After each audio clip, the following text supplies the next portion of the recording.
Habíamos dicho que la inflamación crónica puede ser resultado de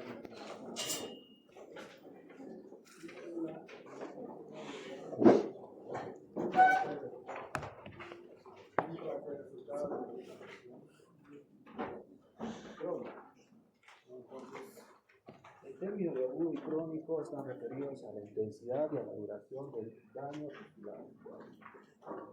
Como hemos dicho, puede ser un daño muy intenso, puede ser un daño prolongado, o puede ser un daño de consecuencia separada.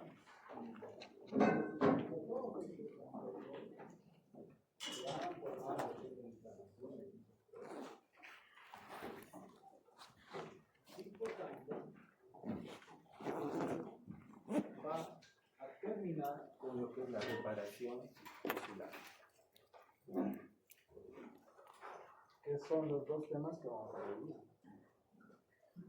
Entonces, diremos que la inflamación crónica es un proceso patológico que es importante en muchas enfermedades, sobre todo en enfermedades difíciles de erradicar.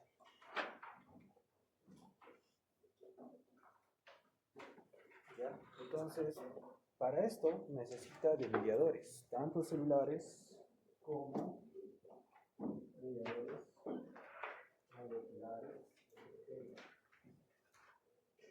¿Ya? Entonces, esto puede durar meses, semanas, incluso años. ¿Ya? Hay enfermedades que son de por vida. Pero otras enfermedades son constantemente en estado de evolución. Lo que quiere decir que son pacientes crónicos. A ver, ¿qué enfermedades crónicas conocen? ¿Qué más? Asma.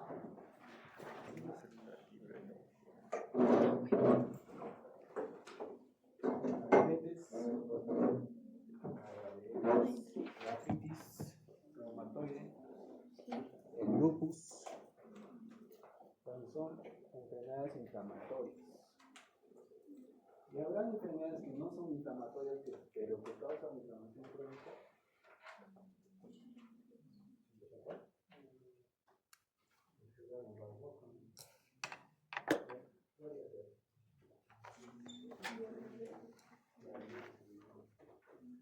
El Alzheimer. Entonces, todo eso son enfermedades que pueden causar inflamación crónica. Ya, entonces aquí vamos a ver muchos aspectos. ¿Ya? Entonces, también pueden ser sustancias inertes, como el sílice, en los trabajadores mineros. Esas sustancias, al ser integradas al cuerpo, provocan inflamación crónica. La aterosclerosis, que vamos a ver cuando veamos corazón. O enfermedades por agentes tóxicos. Ya todas las enfermedades que ustedes me han mencionado son agentes causantes de inflamación crónica. Entonces el principal factor o el principal actor que interviene en este tipo de inflamación son los macrófagos. Como hemos dicho, son los primeros receptores al momento de evacuar la imagen de tejido. Estos macrófagos se producen en la médula ósea. Tienen una semivida de un día en la sangre. ¿Cómo se llama en la sangre el macrófago? Monocito. Monocito, muy bien.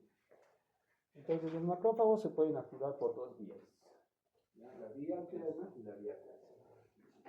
La vía clásica sirve más que todo para la que ya hemos avanzado la semana pasada. Efectivamente, es la eliminación del agente lesivo. Y la vía alterna es para la reparación o cicatrización. Entonces los macrófagos secretan citocinas. Por ejemplo, ¿qué citocinas? ¿Eso sabías? ¿Ah? ¿Cuál? 6. 7. 7 te voy a dar, 7 puñetes te voy a dar. Están cruzando, ¿no? Es 1, 6. Y factor de necrosis, tumoral, macrófago. Eso no. Ahora, usted me dice, interleucina 17, ¿quién cree que es? La teca del 17. Los linfocitos. ¿Ya? Y me ha mencionado otro también, no me acuerdo. Ya, pero eso no tengo. ¿Cómo lo hace? Así. Ya, entonces, se activan por dos vías. La vía clásica y la vía eterna. La vía clásica van a ser por mediadores como agentes microbianos. Y el interferón gamma, que me ha mencionado. El interferón gamma es secretado por el linfocito. Ya no es por el cuerpo. Entonces el linfocito va a activar al macrófago y el macrófago también va a activar al linfocito. O sea, va a ser mutuo. Entonces de esa forma se va a permitir perdurar la cantidad de citocinas necesarias para que la inflamación perdure. Para que esto no entre en apoptosis, para que la inflamación sea crónica. Entonces, el macrófago activado va a secretar lo que son las reacciones o las especies reactivas de oxígeno, como ¿qué especies reactivas de oxígeno? Peróxido. Ajá, peróxido. ¿Y ahí qué más? Hay uno más. ¿Su jefe cuál es? El superóxido. Qué bueno. Uno es el empleado, el otro es el superóxido. También va a secretar el óxido nítrico, que hemos dicho que también es bactericida. Y enzimas liposomales, como la amiloperoxidasa. ¿Para qué sirve la amiloperoxidasa? Para formar qué?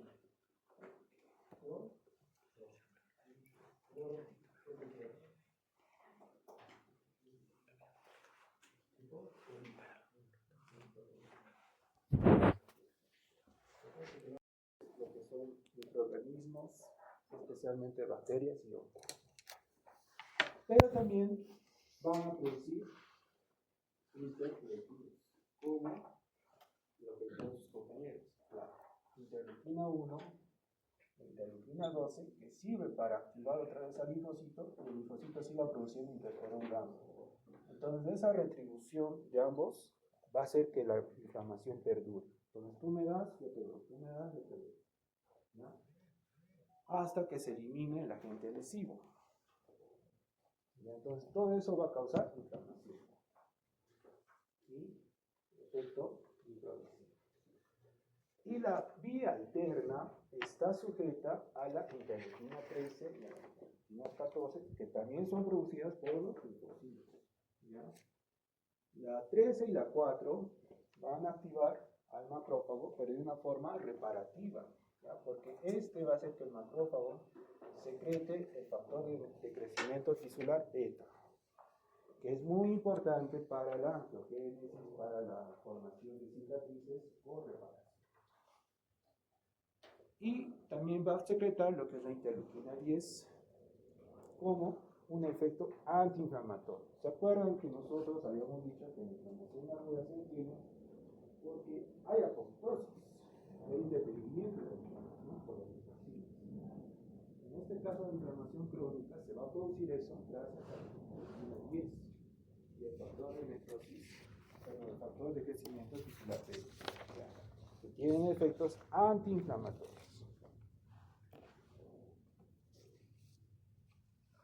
Muy bien, los linfocitos, otro factor importante. Ya habíamos visto que existen tres linfocitos importantes. El tipo 1, el tipo 2 y el tipo 17. Los linfocitos también se produce en la médula ósea, pero madura en los ganglios, El linfocito TDH1 es el secretor del interferón gamma. Entonces, ¿el interferón gamma para qué sería?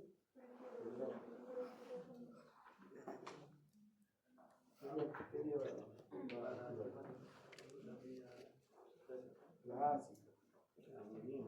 No hay excepciones del legado. El linfocito TH2 secreta la interleucina 4 y la interleucina 13. ¿Para qué era? Para la diabetes. Todo tiene sentido. ¿Y el 17 para qué era?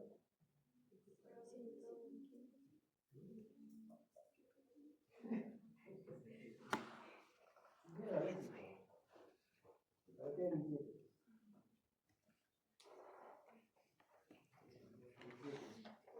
Entonces, el 17 es la fecha del aniversario de la primavera, así se llama. ¿Para qué el 17? Ellos le reclaman, no se llama la primera nacional, la segunda internacional, pero el 21 de diciembre no se acuerda. Claro, el reclutamiento de leucocitos. O sea, para la quimiotaxis. Entonces hacen una interacción parecida a ese gráfico, ¿ya? En la que el antígeno o la célula dendrítica va a presentar al linfocito que está dentro de los tejidos, el linfocito CD4, que es un tipo de helper 1, ¿ya? Entonces este va a secretar lo que son el factor de necrosis tumoral y las quimiosinas, para que se atraiga o para que el monocito que estaba dentro de ese vaso entre en el extravascular. Entonces, para que de esa forma se active por la producción de este interferón. Entonces, este gráfico que está bien, que estamos mostrando, alterno clásico. Activación clásica, ¿ya? Porque acá está interviniendo el interferón. Entonces, esas cositas básicas tienen que saber. Yo no les voy a pedir que sean lo máximo en fisiopatología. Tienen que saber lo básico. Porque de eso dependen los tratamientos. Entonces, el macrófago activado puede formar un granuloma, ¿ya? Que es parecido a esto.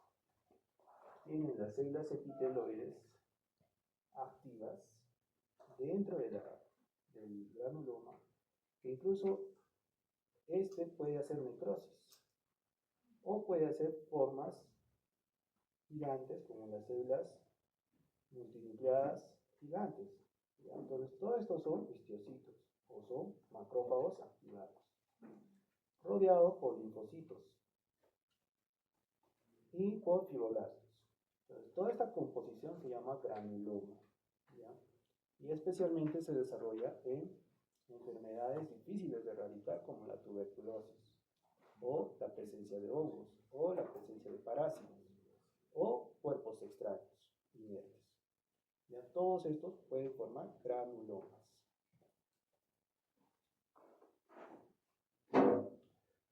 Muy bien, así como los linfocitos y los macrófagos, existen otras células también que intervienen en la inflamación crónica, como los eosinófilos.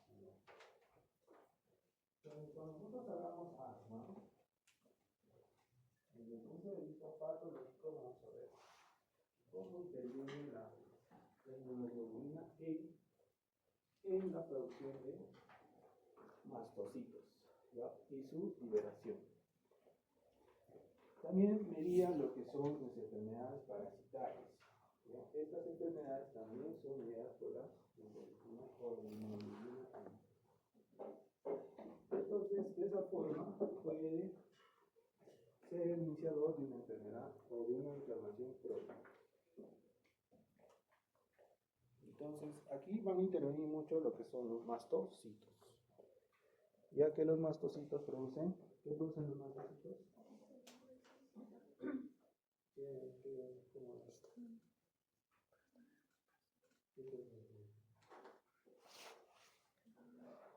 ¿Qué es la célula?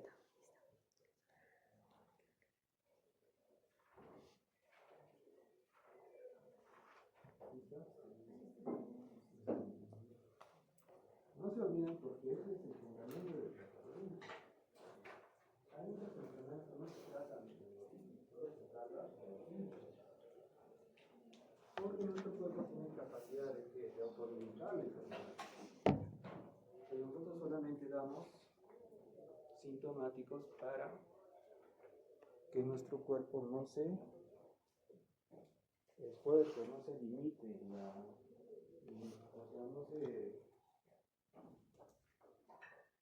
no se exceda en la preparación. Porque recuerden que la inflamación es un proceso que puede repararse, puede dañar al tejido sano. Y ahí va la importancia de controlar la inflamación. Entonces, en la inflamación crónica puede haber neutrófilos.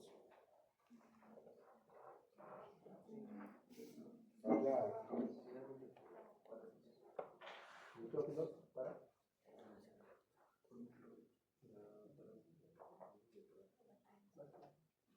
bacterias difíciles de erradicar.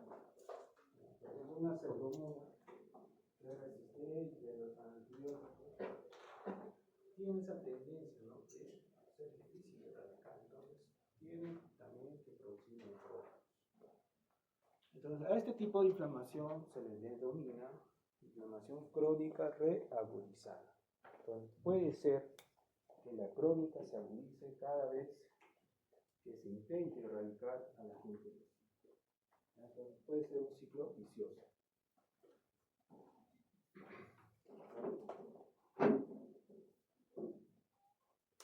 Muy bien. Entonces, la inflamación aguda y la crónica producen efectos sistémicos, especialmente la aguda, como la fiebre. ¿Quién regula la temperatura corporal? Entonces, en el hipotálamo van a existir producción de prostaglandinas por pirógenos exógenos e endógenos. ¿Ya? Exógenos como los liposacáridos de las bacterias y endógenos como el patógeno de los chococitos, que son secretados por macrófagos y por células inflamatorias. Entonces, estos van a estimular a la producción de prostaglandinas y elevar el nivel de temperatura entre 1 a 4 grados dependiendo de la intensidad. Entonces, ¿qué prostaglandina hemos dicho?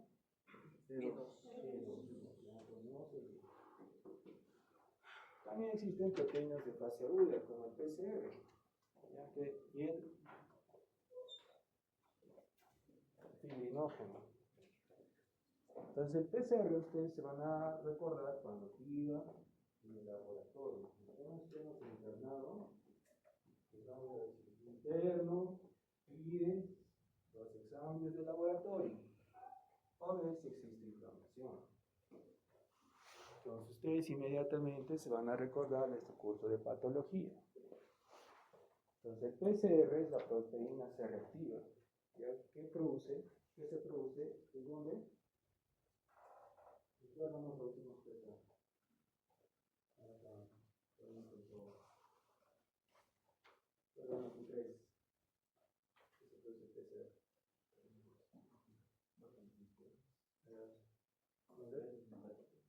Ya para medio punto al examen. ¿Quién es hígado? Muy bien, hígado. Entonces, ¿dónde está el delegado? ¿La notas? Entonces, el fibrinógeno de PCR se secreta en el hígado. Entonces, son proteínas que se elevan cuando la inflamación está presente. El fibrinógeno es una sustancia que va a hacer como unas filas con los eritrocitos, aumentando su velocidad de fermentación. Lo que en el laboratorio conocemos como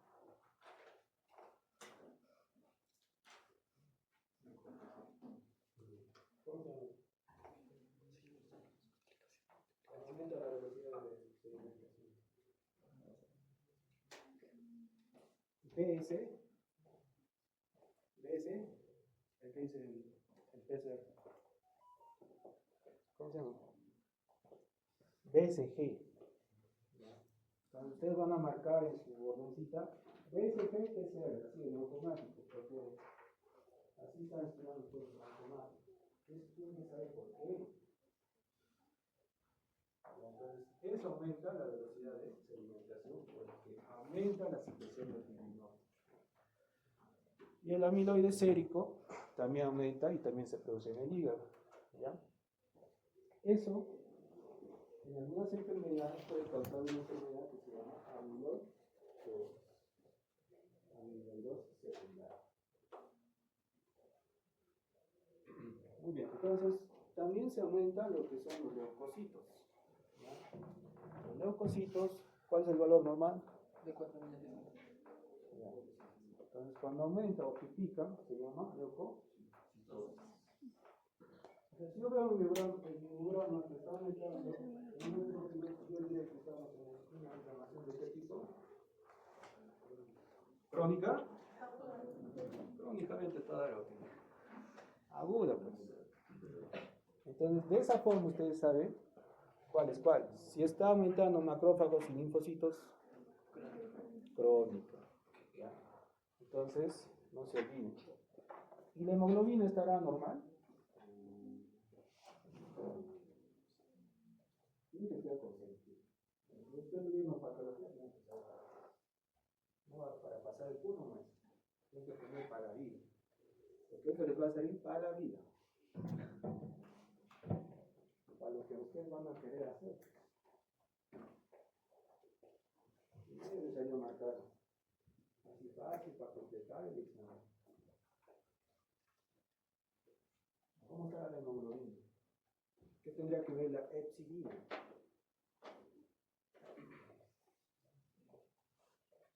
Entonces, la epsilina también se secreta en el hígado, ¿ya? Y por tanto evita la absorción del hierro. Entonces, eso hace que se produzca una anemia, ¿ya? Entonces, por eso la hemoglobina tiene una tendencia a ser menor. ¿Y cómo estará el aumento o cómo estará la frecuencia cardíaca? Aumentada. La presión aumentada. Entonces, todo eso, pues los cambios se ven en el paciente. Ustedes lo van a ver ahora. Cada vez que ustedes abran una historia clínica, tienen que ver cómo se siente el paciente. Porque el paciente les va a relatar todo esto. ¿Ya? Doctor, yo siento palpitaciones en la noche. Doctor, yo siento fiebre en la noche. Doctor, a mí me da escalofríos. Todo eso es producto de la inflamación. Entonces no es por gusto. ¿Ya? Porque la temperatura está aumentando. Entonces hay una tendencia a mantener la temperatura y por lo tanto ¿ya? Entonces eso también va a hacer que el paciente no quiera comer. La primera pregunta al paciente que está con una apendicitis, ¿cuál es? Señor, ¿usted come o no come? ¿Cuándo ha sido la última vez que comió? ¿Tiene hambre? ¿Ustedes creen que un paciente con apendicitis tiene hambre? No. ¿Ven lo importante que es? La somnolencia. ¿Por qué los pacientes están todo el día en cama? Porque les da sueño. Esas citocinas producen sueño. También producen alteraciones en el sistema nervioso. Todo eso tiene una relación. ¿Ya? Entonces el paciente, generalmente todos los pacientes, incluyendo los médicos, van a consulta cuando ya se encuentran muy mal. Entonces son pacientes difíciles. Entonces primero, ¿dónde van? A la farmacia. Después ya viene el momentito. Pero en sus primeros inicios ya te han mostrado toda esta clínica. Ya todo eso es clínica del paciente, de la inflamación. Miren lo que ustedes tienen que tratar. ¿Ya preguntas?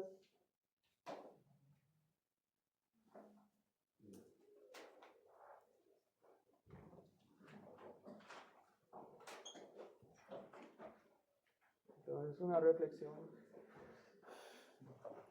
Ustedes forman.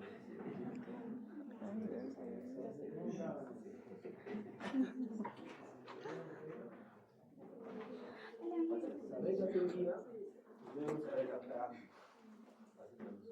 Ya, entonces, alguien que sabe de teoría nunca va a cometer esto, pues, ¿no? Porque para anatomía, todos han sabido que la irrigación es así. Y los músculos también se disponen así. Ya, entonces, alguien que no sabe nada, lo va a poner así. Ya, entonces, todo lo que ustedes están estudiando tiene mucho que ver con los puros que van a llevar después. Por eso que no deben pasar los puros así, con 14, 14, 14, 14, 14. Promedio final, 14. Ustedes tienen que tratar de sacar 20. ¿Ya? La única forma de sacar 20 es estudiar. No hay otra forma. La mejor herramienta que ustedes tienen es la inteligencia artificial, que ya hace más de lo que pueden hacer. Pueden hacer resúmenes, pueden hacer preguntas, respuestas, pueden hacer tarjetitas. O sea, ya la educación ha cambiado, pues.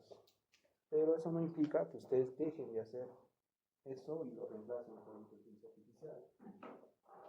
El médico se sirve de la inteligencia artificial, pero no se es reemplazado por ella. Entonces, ustedes no crean que van a ir a su salud o a donde van a trabajar con su celular para ver el tratamiento. No tiene que ser el tratamiento, pero en base a lo que van a tratar. ¿Qué factor? Todo está en la fisiopatología. Entonces, para saber fisiopatología, primero tiene que saber fisiología. ¿Ya? Y esto, ¿no? Patología. ¿Ya? Muy bien. Entonces, la reparación tisular es el estadio final de toda inflamación, sea aguda o sea crónica. Pero para la reparación, se van a servir de varios aspectos. Primero, vamos a ver que en la reparación existen dos tipos: la regeneración y la formación de cicatriz o cicatrización.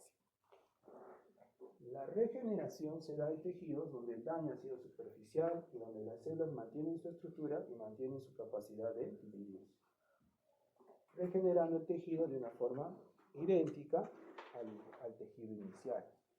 Esto se ve generalmente en tejidos epiteliales, donde el daño es superficial, porque los epitelios tienen una cualidad. ¿Cuál es? ¿Son neovasculares? A ver si podemos mencionar. Está grabando, me imagino.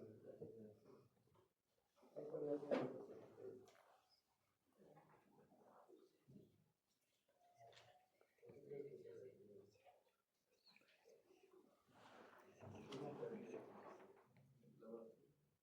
Exacto, membrana basal.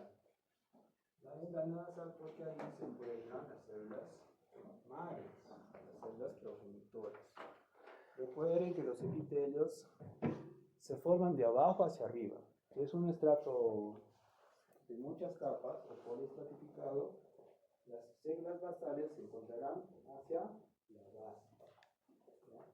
Y ellas serán las que producen nuevas capas de epitelio, haciendo que este epitelio se renueve cada vez en cierto tiempo, ¿no? Por ejemplo, en el intestino se renueva el epitelio, en la piel se renueva el epitelio, pero sin ni siquiera tener un daño, solamente se están recambiando. Entonces, como decía su compañero, mientras la membrana basal esté intacta, esto va a ser susceptible a regenerarse. Pero ¿qué pasa cuando la membrana basal se altera o se rompe?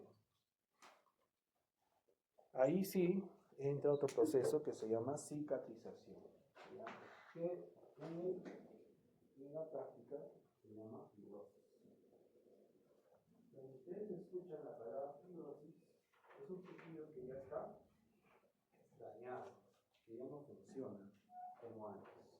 Entonces, fibrosis vamos a ver en todos los órganos. un pulmón que ya está mutilado, o sea que ya no funciona igual, se llama de fibrosis. Un corazón que está impactado se llama de fibrosis, ¿no? Un órgano que está dañado por un traumatismo se llama de fibrosis. Entonces aquí la importancia de los fibroblastos. Ya que son los que producen los fibroblastos.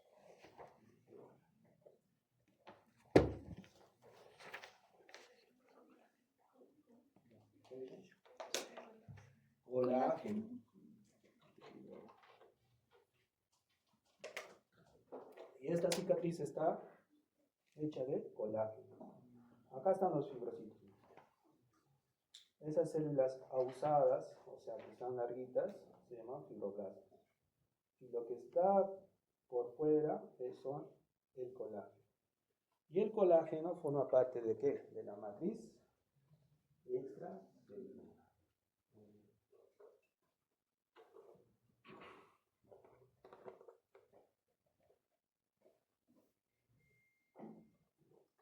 Entonces aquí en la regeneración vamos a encontrar diferentes factores, ¿no? Entre estos, las células residuales, que son las que se regeneran. Las células endoteliales y los fibroblastos. ¿Ya? Las células endoteliales producen o hacen un proceso de angiogénesis. La angiogénesis, como su nombre indica, es la formación de capilares nuevos. Los capilares nuevos van a nutrir al tejido que se está reparando. Entonces, para que esto ocurra, las células, como las células secretadas por los macrófagos, producen un factor de crecimiento endotelial, o las células endoteliales primarias producen esto. De esa forma hacen como unos muñones, como si fueran los brotes de una plantita, que tiene sus ramitas, así, con esas ramificaciones se forman los nuevos capilares. Eso se llama angiogénesis. Recuerden que existen epitelios y órganos parenquimatosos que conservan su estructura y también conservan su capacidad de replicarse o de dividirse, como por ejemplo el hígado. El hígado es un órgano que aún sacándole más del 70% puede volver a crecer. ¿Ya? Entonces, de esa forma, pues ese sustento tiene los trasplantes de donantes. Entonces, según yo que deben hacer trasplantes, el fundamento patológico es ese. Ya, entonces, los hepatocitos pueden repararse, pero siempre y cuando mantengan su estructura. ¿Cuál es la estructura? Porque habla mucho de la estructura. Recuerden que los órganos no solamente son constituidos por epitelios o por tejidos, también están constituidos por lo que los sostiene, ya que es el tejido conectivo, que es el tejido que está rodeando a cada célula y haciendo que interactúe una célula con otra. Ya, eso nunca se olvida. Vamos a poner una analogía. Por ejemplo, nosotros seríamos las células funcionales, cada una de nosotros.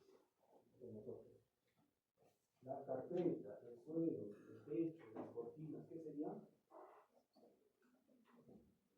El tejido conectivo. Todo lo que nos une es el tejido conectivo.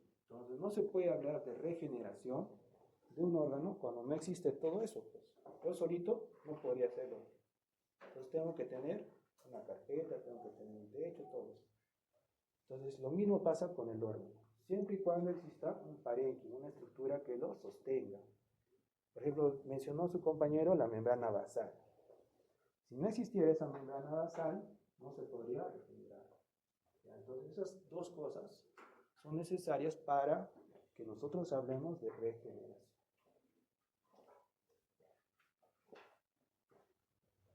¿Y qué pasa en la reparación? Pues, en la reparación ya se ha perdido esa estructura. Ya se ha perdido las células cuaternitosas. Lo que queda es sustituir ese tejido sano por fibrosis. ¿Y cómo se hace? Primero, como hemos visto en la anterior clase, es la inflamación. El taponamiento hemostático y luego la inflamación. Entonces, en inflamación hemos dicho que hay un reclutamiento, las 5 R's, ¿no? Hay un reclutamiento, hay una reparación. Entonces, eso inicia lo que es el estado de reparación, con la presencia de fibroblastos. Fibroblastos y antigenes. Entonces, eso hace que las células se activen y formen un tejido llamado tejido de granulación, que no es lo mismo que granuloma. ¿Ya? Son dos cosas distintas. Cuando nosotros hablamos de granulación, hablamos de un tejido reparativo. Y cuando hablamos de granuloma, hablamos de una inflamación que es crónica. Son cosas distintas. Entonces, el tejido de granulación es una combinación de todo eso, ¿no? De células epitelioides, angiogenia y fibroblastos, dentro de una matriz reticular, principalmente constituida por el colágeno tipo 3. Entonces, esa matriz reticular hace que, cuando nosotros lo vemos en microscopio, se vea como una sustancia amorfa, que no tiene dirección, no tiene sentido. Pero que ahí vamos a encontrar a los fibroblastos, a los vasos y también, principalmente, a los macrófagos. Entonces, luego de eso, se puede producir lo que es la remodelación, que tiene una duración entre 2 a 3 semanas, en la cual el tejido ya está fibrótico y puede acomodarse a la forma del órgano que ha sido dañado. Entonces, eso se llama remodelación.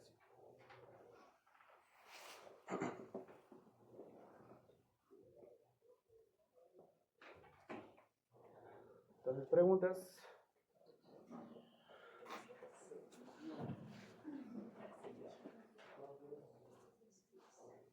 En cuanto a las prácticas, no se tiene nada claro.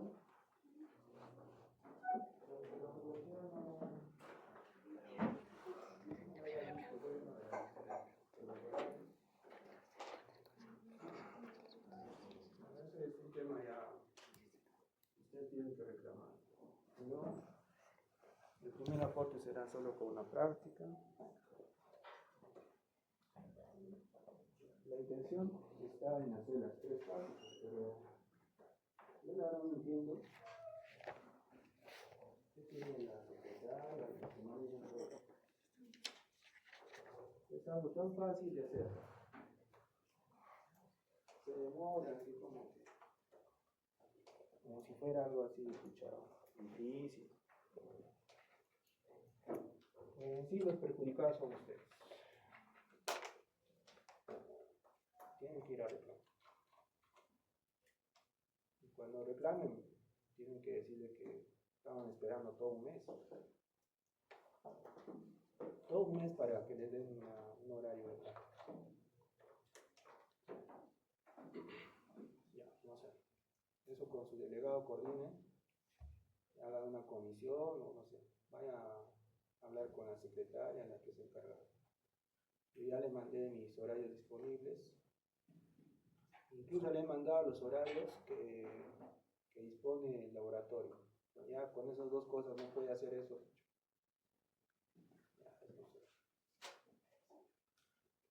Ya, no es una prioridad, pues. Tiene que ser una prioridad para que ustedes hagan la práctica. Miren, existen en el curso 3 docentes, ¿no? Las otras doctoras, yo no sé cómo hacen su práctica. Cada docente hace el curso de una forma distinta. Pero yo el anterior semestre he avanzado con los alumnos hasta 10 prácticas. Y todas han sido en el laboratorio. Solo la primera práctica ha sido Entonces, el laboratorio es nuestro, todo lo que le estoy diciendo en esos grafiquitos, pero en una forma similar, en una forma de un tejido vivo, en un tejido de un paciente. Entonces, eso no sé cómo lo orientarán los demás docentes, pero yo trato de que ustedes lo analicen y lo enfoquen así, ¿ya? Para que entiendan el sentido de patología, ¿ya? Pero sin embargo, la universidad, no sé, tiene otra... Vamos a hacer trivia. ¿Quieren hacer trivia? Sí. A ver.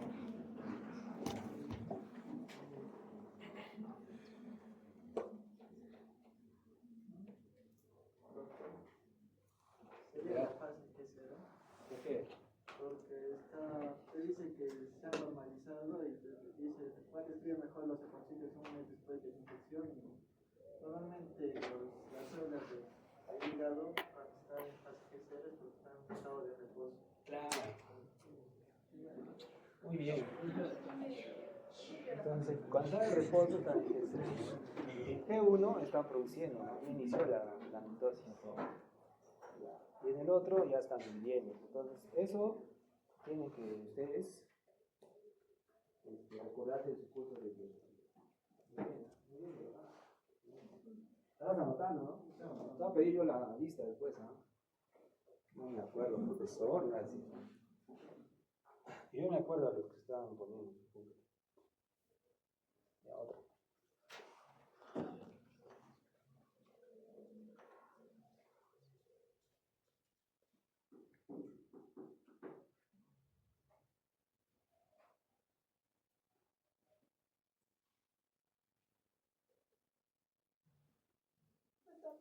Es la neutrófilos, debido a que normalmente el parto agudo en el coño se relaciona con la inflamación de salud.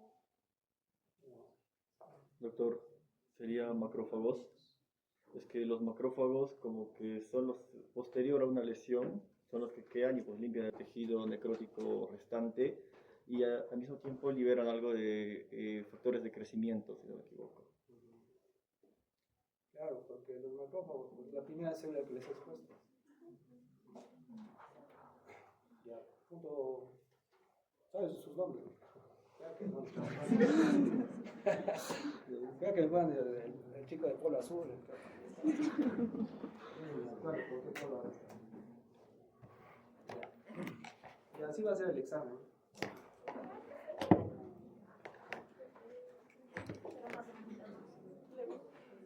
Ya, entonces el examen es 30 minutos y es preguntas. Se van a dar dos grupos. Un grupo, la mitad. Un grupo es a las 5.